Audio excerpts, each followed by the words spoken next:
Now for your need-to-know news and information. New COVID-19 cases across the nation are trending upwards, while, fortunately, deaths related to COVID have declined.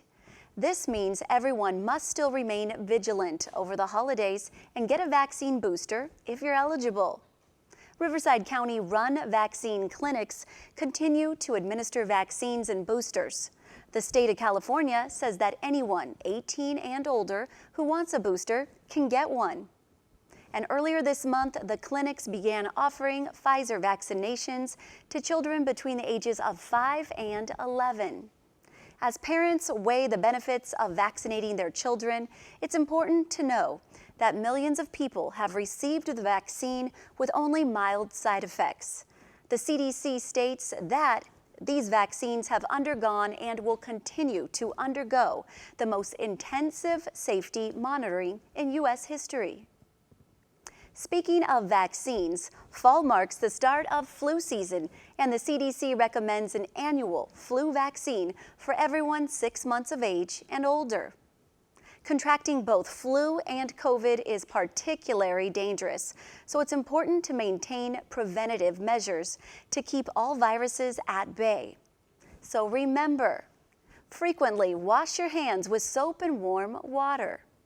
Stay home and avoid others when you're sick. Keep your hands away from your face and cover coughs and sneezes.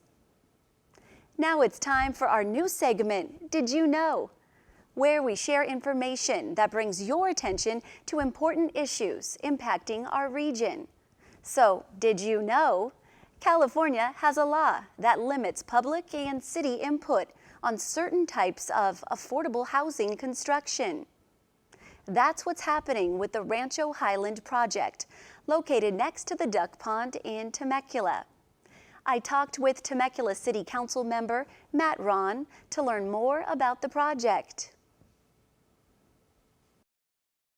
The Rancho Highlands project was recently approved, and we call that a ministerial approval, which means it never actually comes to the Planning Commission or to the City Council. It's just handled within the planning department itself, which ultimately means that the public does have little to no say. And unfortunately, it also means that the city has little or no to say about the project as well.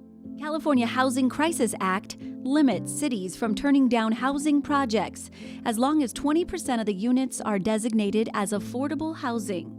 They basically take away all review and all environmental review, in particular CEQA, from the process, which is typically a costly procedure. Now, on paper, that might make sense, but the city is left holding the bag, and it's not able to ensure that projects have limited impact on our community. And we're talking about traffic impacts, all sorts of things that you would normally do in an environmental review. And that also the design and everything else fits within the character of the community. When this project first came forward, it physically separated the affordable housing units from the market rate units. There was a fence that blocked the affordable housing units from the market rate units, and the amenities were not to be shared. So the pool and the clubhouse in the market rate units were not part of the affordable amenities.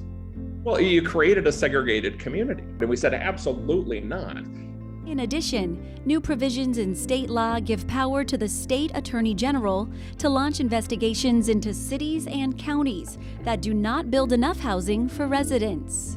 And sadly, this, in my view, is the final manifestation of what has been a very aggressive posture and an erosion of local control of cities and counties.